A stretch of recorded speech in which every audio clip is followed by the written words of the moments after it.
Hello and welcome to the Modern Fairy Sightings Podcast, where we listen to people's fairy encounters. But take heed, we're not talking about winged Tinkerbells here. These are real fairies, real encounters that took people like you and I by surprise. Stay a while and hear their stories. My name is Jo Hickey Hall, and I'm a folklore researcher.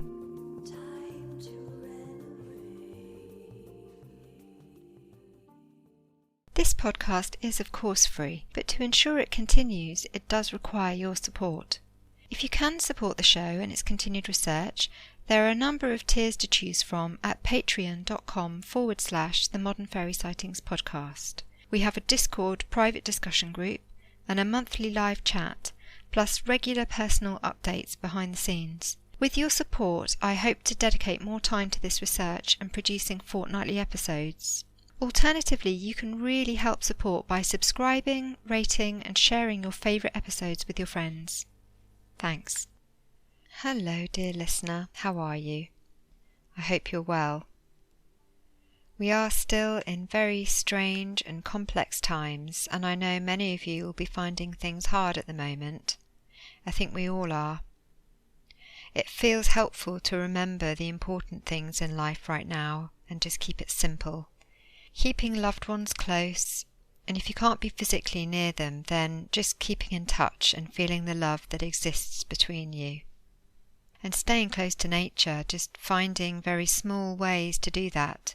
It could even be observing nature from your window if you can't leave the house right now, or bringing nature sounds into your house.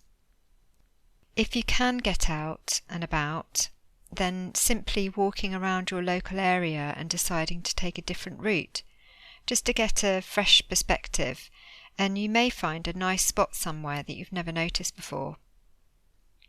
I know that for me, the last couple of months, daily meditation has helped enormously. I sometimes share path-working meditations with friends, and I finally got round to recording one, and I'd like to share it with you as a simple offering of something that might help you through these challenging times.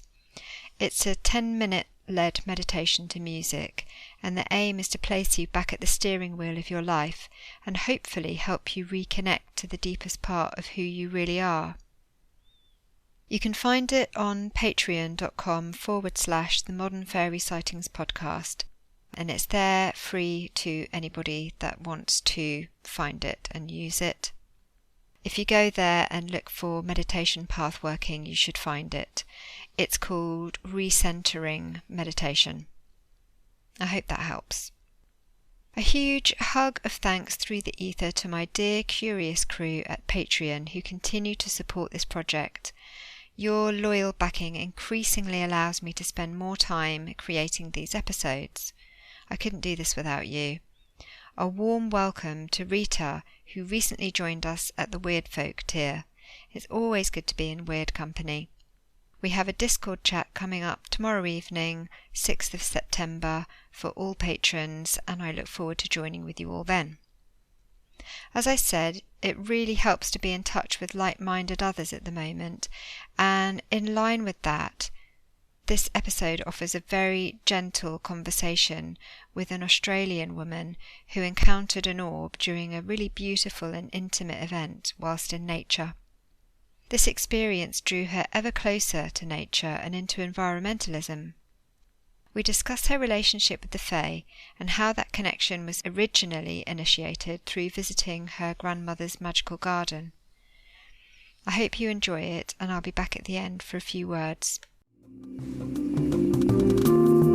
Time to renovate.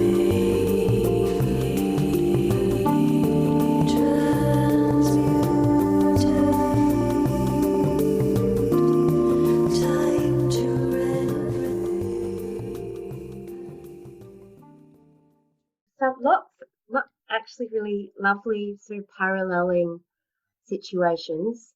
One of my brothers is an anthropologist, and I'm very close with him.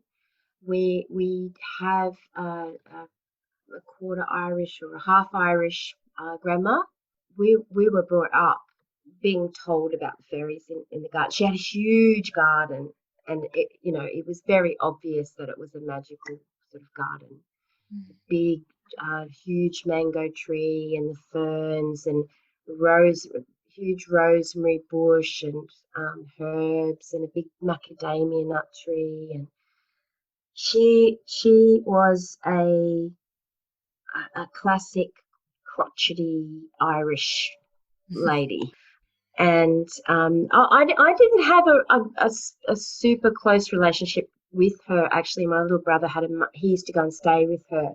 And so this wasn't a large part of my childhood of knowing about the fairies in the garden, but it was a known. It was a known.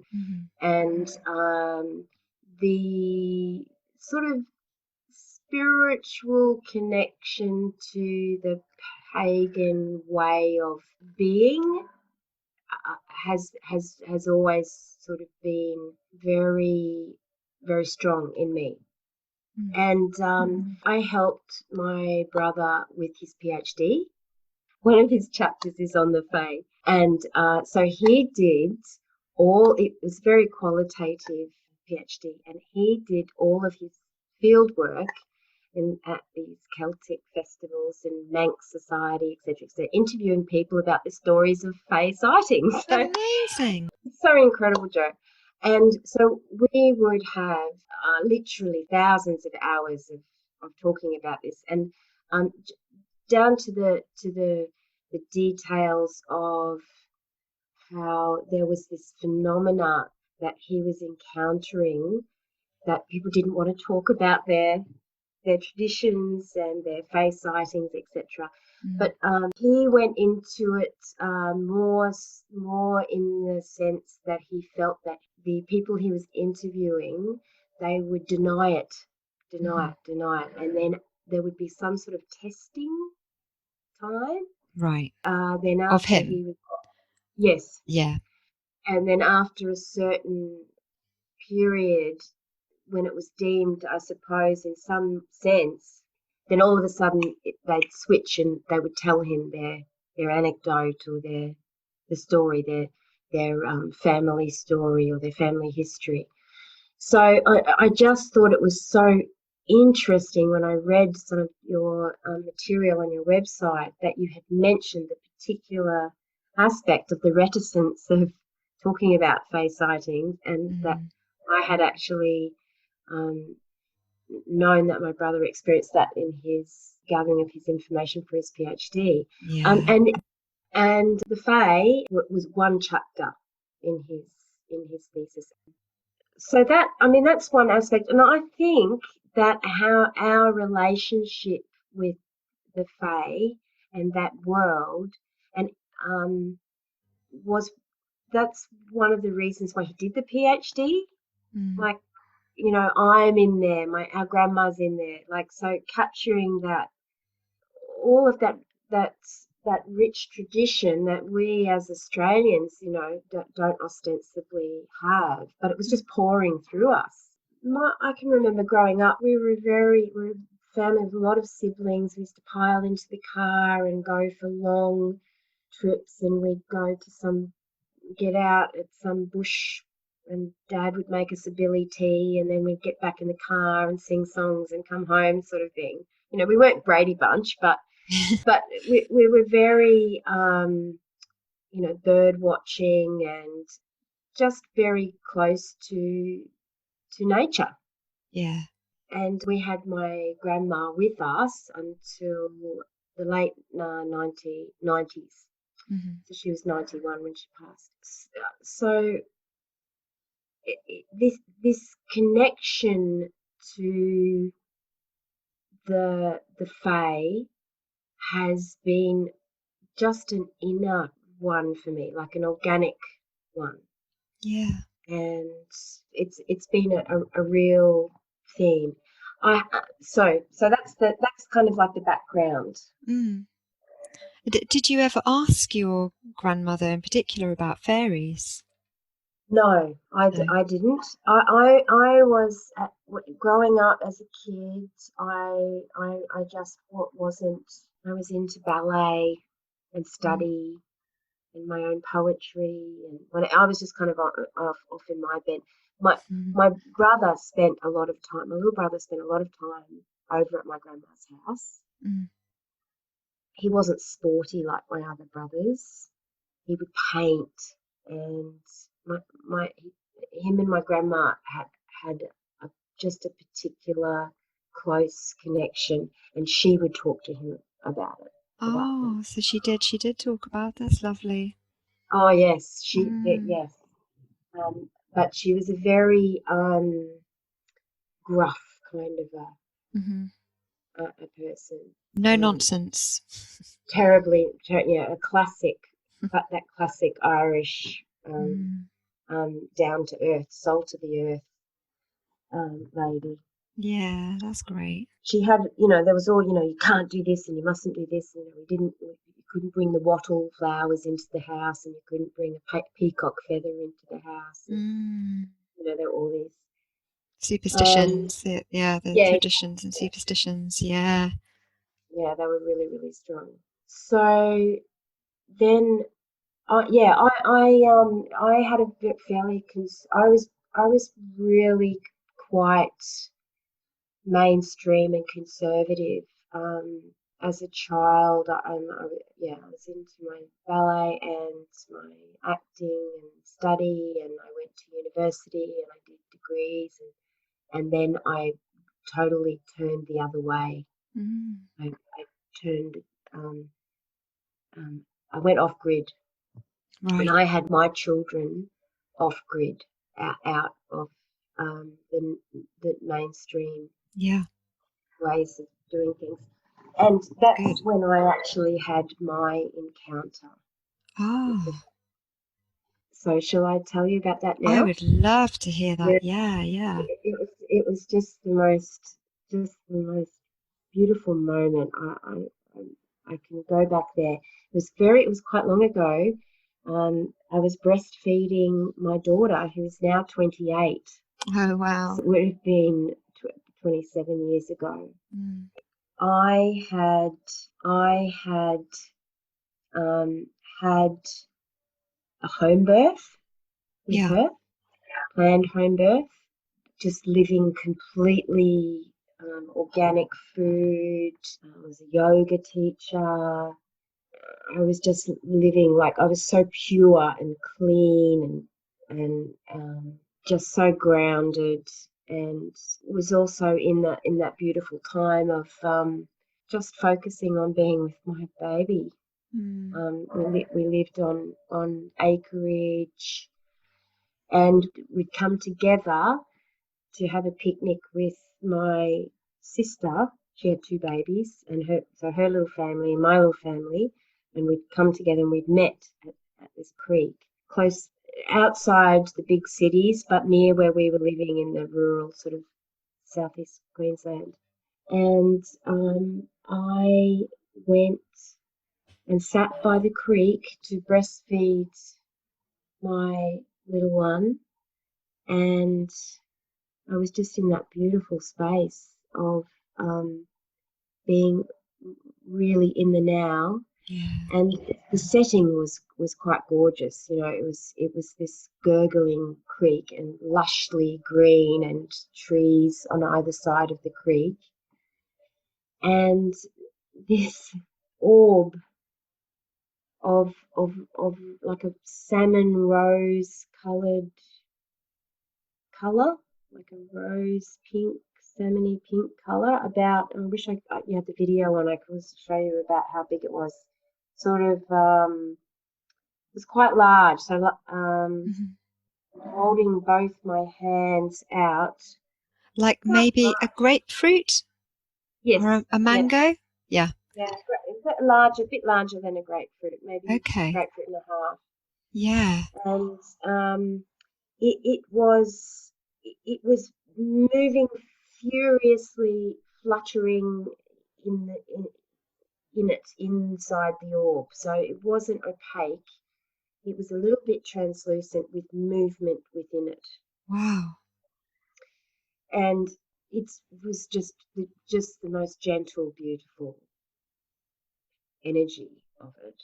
Yeah. And it appeared on my left side. I was sitting on the bank, and it appeared on my left, and it rose up.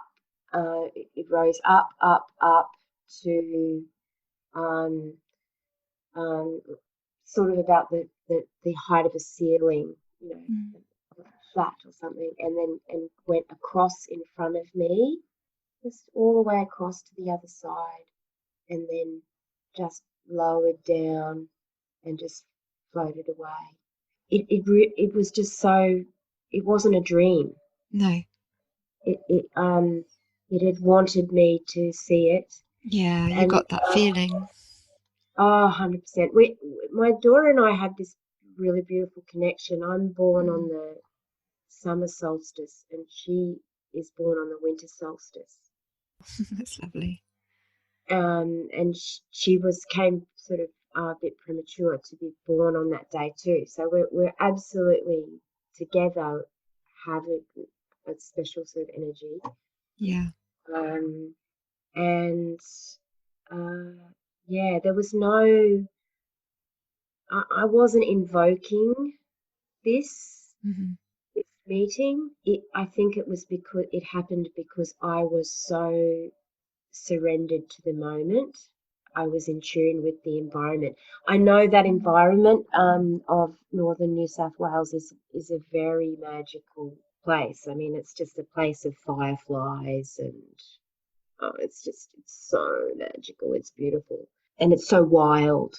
But this was a true encounter. Beautiful. I wonder also, because the loving act as well of breastfeeding. I mean, I've fed my children too, and it's just such a beautiful connection, and you are so in love with your children. You are so utterly in love. And sometimes I feel that fairies are attracted to those strong emotions. Yeah. Definitely. It was almost like perhaps it was inquisitive, because this was it was a moment of love. It was a moment of pure love. Yeah. And as I say, that's about 27 years ago. It's a long time ago, but I can be back there and I mean, that's the first time I'd seen physical, and it totally experienced physical, tangible proof of the Fae. Yeah. Do you remember what you had the orb and something inside it? Can you remember what it looked like inside it at all, or was it just a kind of a sort of a suggestion of an image inside kind of thing?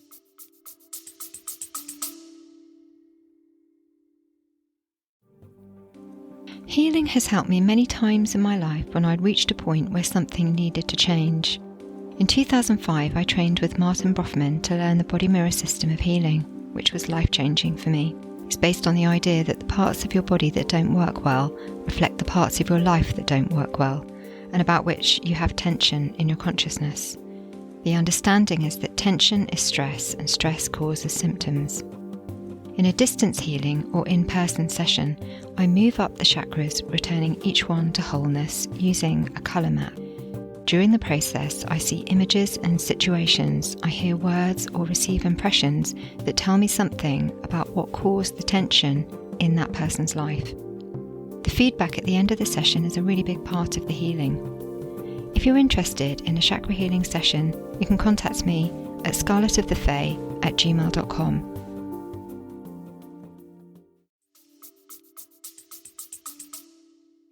Yes, it was moving. It was moving. So it was like, it's like the fluttering of the fairy wings, fluttering, moving like a like that. So there could have been some little spirit body with wings within that orb that you could imagine. However, there wasn't a definite outline. But it wasn't just a mist. Yeah. It was more opaque than a mist. Yeah. And it was very animated. It was animated. And the way it moved, how would you describe the way it moved? The way it moved was like a cloud. I have actually had the experience of being in a hot air balloon. Okay. It's like that. Right. Yes. Really sort of gliding and just floating along. Do you think the baby noticed it? You know, because sometimes they look around, don't they, when they're feeding, depending on how old they are, of course. Yeah, no, she was busy feeding. Yeah. And the colour really strikes me as well, because it's the colour of love. That rose pink is the colour of love. Oh, it was the most beautiful, beautiful colour. And it was really, it was unapologetic. You know, it was there. It was letting me see it. Yeah. And yeah. And I mean, it was quite unbelievable at first to actually see this thing. But you know, when you're in that embrace of and that quiet energy of breastfeeding, you don't want to unsettle the baby. Settled, so it was locked into that. Yeah, it was a beautiful, and I really do feel it was connected to, as you say, that moment of beauty and love that was happening between my daughter and myself. It's so beautiful. So it sounds like, how many seconds do you think you saw it for? Oh, it was longer than I think it would be minutes. It was Oh my really goodness! yes, Wow.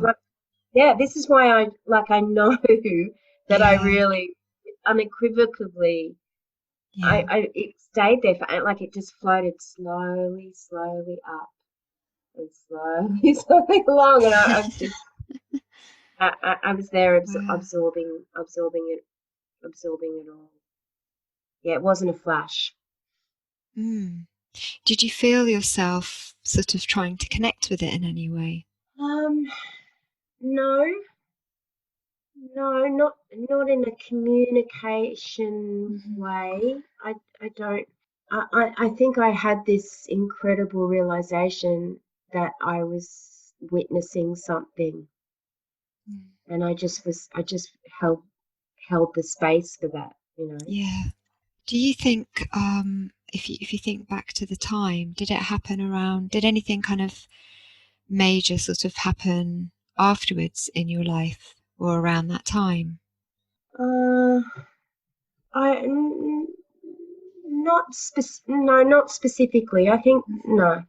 The most major thing was really that I had removed myself from mainstream society, so I wasn't living with television or any kind of like chemical products or anything like that. That had already happened before you had the experience. That was already happening.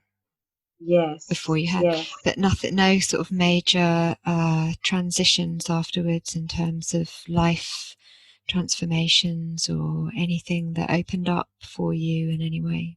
No, but could have been that was the time when I did the yoga teacher training course, which was probably the biggest change that has happened in my life. That would be the only thing. Yeah. But you wouldn't put the two together? I haven't before this date. No. So yeah, no, I can't. Yeah, I really can't say. Yeah. Yeah. Did you notice, were there any particular sounds or anything about the sound when it happened? In my memory, it's absolutely silent. I can't remember any sound. Did you still have the nature sounds happening? I imagine that there would have been the sound of the creek. I was Okay. sitting by the creek. Yeah, it was silent. Yeah, no, it just occurred to me.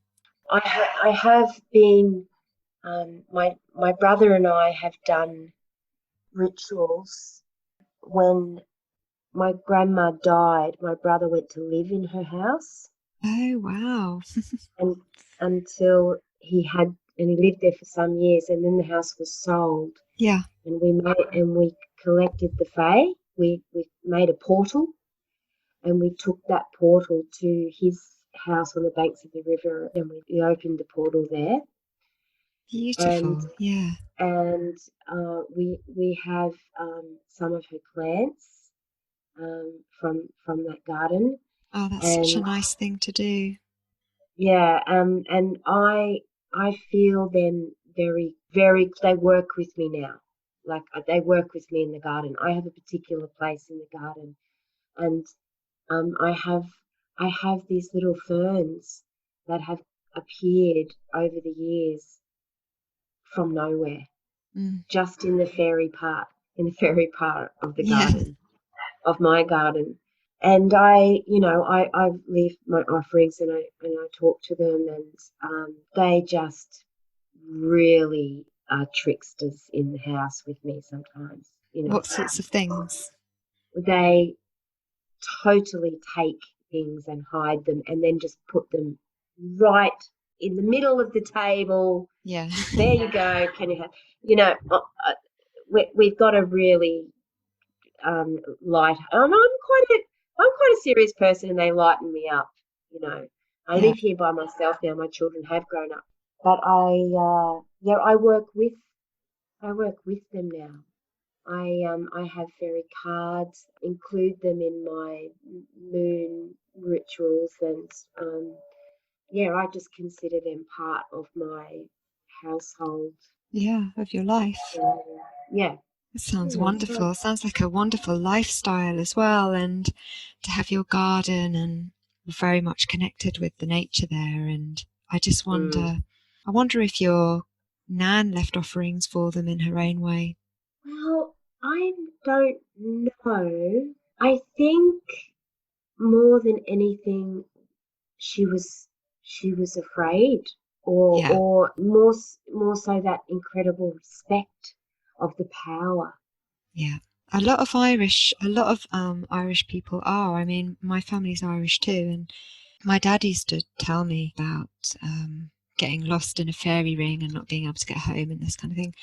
They were amazing, amazing stories, and I would just sort of fall asleep to them, really. So I took them right into my sleep with me and into my subconscious. And but yeah, I mean, he was always, oh, don't mess with the fairies, and that's very, very much there in the in their customs. But I wonder how much of that is because there's always a fear of the Catholic faith as well, about doing anything to step out of line in terms of their faith as well. And I just wonder whether the relationship with fairy is kind of followed in the same way.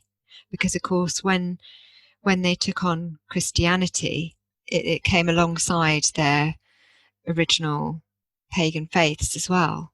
It's not like that ever went away. It weaved in amongst, the new faith, which is Yes, why that yes. faith is so strong. And so I just wonder whether that sort of, but don't talk about it. Don't. It's almost like blasphemous to sort of speak of them and that what might happen if you Yes, do. yeah. Yeah, I do wonder about that. It'd be really interesting to sort of look into that. I wonder if But you're. that, but I know that they were, they were a presence. They were a presence in her life, Mm, and her garden. And it is interesting that I am now the the female, the oldest female of that line, and I am doing that same thing in my garden, and my sister does as well. Yeah. That's so nice that you can share that with your siblings too, to hold rituals, and it's really lovely that you have that connection. That's really strong. Got your garden now where you have a space to connect with Fae. It's almost like it's building on that, isn't it? It just reminds you that it's real and that they are there, and you might not be able to see them all the time.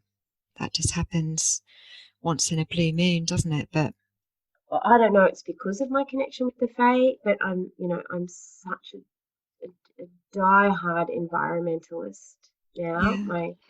My need to care for the earth and to stand for the earth and to put the earth's, needs first. So I feel like I'm working with the Fae in that aspect. Yeah. So I think that is just part of my purpose here, and that I just get to work with them, and they're working with me. I mean, but they're not like they're doing their thing and I'm doing my thing, but we are able to help each other and connect, or they can help me, and I can help them help the earth. Do you feel that's something that's have you sort of connected with other people that sort of see it in the same way, or is it quite a private thing? I mean, I know that you kind of work with your family as well, but of course there are lots of other environmental groups at the moment, which is great, and they are just increasing so much in number. But do you feel like this is something that has developed over time, this in terms of fae belief? I love my connections online. I have got some lovely connections with groups of people that work with the Fae online, not in person. Yeah. And it's also interesting too to experience the Australian edge to it. Yeah. The Southern Hemisphere edge to the elemental energies, which is a little bit different. Yeah. And the tropical, not only it's Southern Hemisphere, but it's tropical. Like, I don't even experience the 4 seasons up here. I do feel that they are, maybe from my reading and my understanding, it just feels like that, it's not easy. Things haven't got stronger. They've gotten worse for nature and the elemental energies on the earth here, that we haven't really been nurturing that connection and honouring what they represent. But I do like the aspect of non-judgment and not to be buying into any kind of narrative about it. That just being present and being authentic and real. I mean, I love the fact that if I'm communicating or connecting with the Fae, they know my intent. They can feel my real, authentic energy, and that has a very calming and comforting feel to me. And I think that's, those connections are beyond time. I think whatever is going to happen is going to happen. It seems to me like people are talking much more about their sightings, and I don't know whether that is because people are seeing them more of us are seeing them, or more of us are willing to talk about them. But when I talk to people, the sightings are nothing like the kind of collected stories of kind of folklore, but they are similar to each other. Like the modern sightings are similar to each other. Yes. Which makes me think that people are just actually talking about them more. They're not covering them up within kind of tales They're just actually saying what actually happened. And I just sometimes wonder whether the Fae are making themselves more visible, or whether it's that our hearts are opening and we're moving into heart chakra consciousness, in which case we are lighter and more able to see them. I think so. Yes. Yeah. I resonate. I resonate with that because we can only, the way I see it, that we can only interpret and experience something through our own filters and our own Yeah, consciousness. absolutely. So perhaps those older stories were reflected where people's consciousness was at. That is so true, because I mean there was a lot of death. There was, if you think about changelings and death and disease and loss and sorrow and starvation, particularly in Ireland.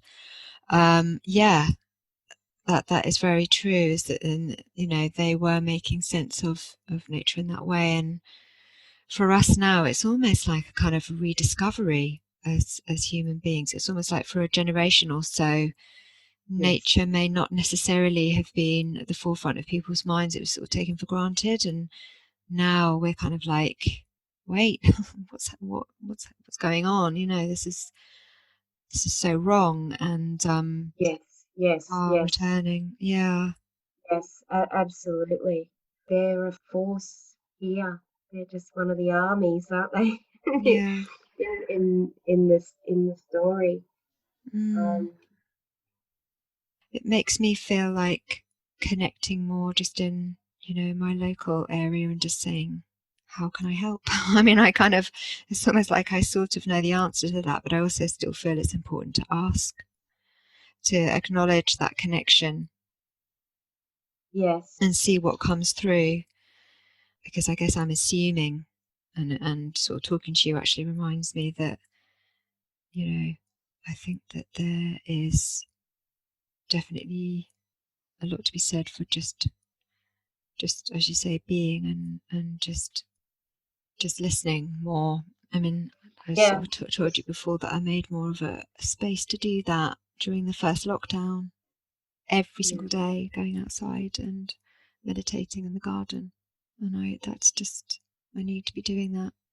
And right now it feels like doing that at night as well would be a really nice thing to do, even if it is rainy. And it's been very rainy and windy and cold here.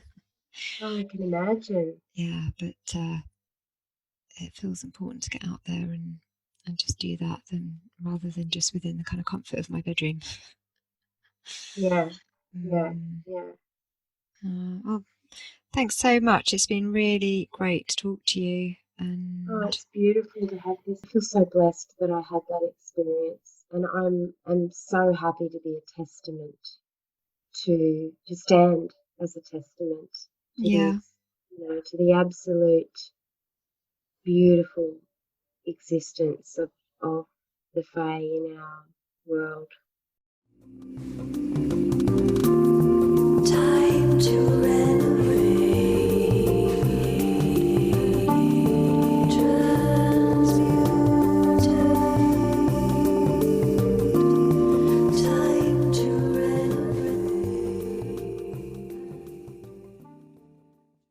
I hope you enjoyed the chat. If you've listened to some other episodes, you'll have noticed that many people who have encounters with otherworldly beings feel a deeper sense of connection with nature afterwards. Not just a sense of love, but a compassion for our planet, and with it a need to protect and care for the environment. She confirmed that she got into environmentalism in a big way after this event. There are philosophies that see planet Earth as Gaia, an evolving organism with a consciousness. It's understood more and more that we are also beings of consciousness, each one of us, and we interact and interconnect with each other via a shared global connectivity through our subtle energy bodies. We are not just our physical bodies. Eastern philosophies have taught for millennia that it's possible for a person to commune with the Earth's consciousness by allowing themselves to slow down and tune in to aspects of nature around us. Whether it be trees, bodies of water, insects or otherwise, we can resonate with nature through meditation or simply being fully in the moment in any given place. This is what our guest and many other guests have experienced. When this sense of relatedness occurs with nature, it appears to be possible to sense or see other beings who are part of nature. In this case, it was an orb which our guest felt had a fairy energy to it. It was a really gentle experience, potentially invoked by the deep sense of love between a mother and her child. Just as the river runs close by, providing sustenance to the land, so the mother lovingly provides nourishment to her child. I asked our guest afterwards whether she had any physical sensations in her body at the time, and she said she felt it in her heart. After this first experience, she says she became more acutely aware of other subtleties in nature. This is what she said. She noticed the sounds of wind through the trees, or a babbling stream, dappled light, vibrant insects, moonlight reflected in water.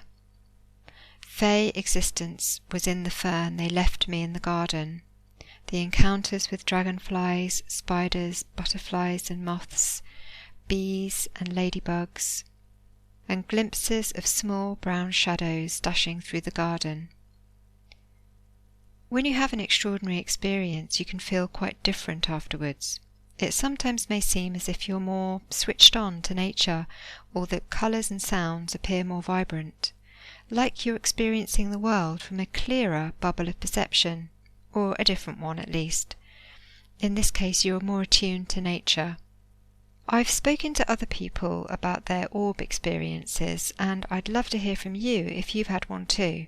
In episode 8, The Good, the Bad and the Tickly, we heard about a fairy woman who was initially experienced as a floating orb of light. In episode 4, Mysterious Illuminations, our guest described seeing a tree man, playing with orbs of light that rolled between his long fingers.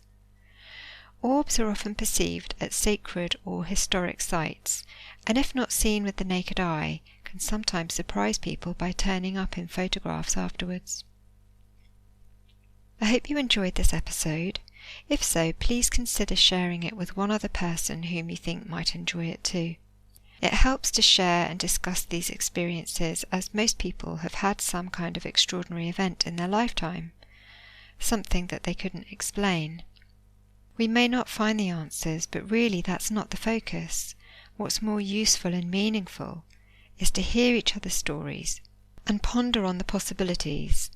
It's within our nature as human beings to continue expanding our understanding of this mysterious universe. That's how we evolve. So keep open-minded and free in your thinking, and always remain curious.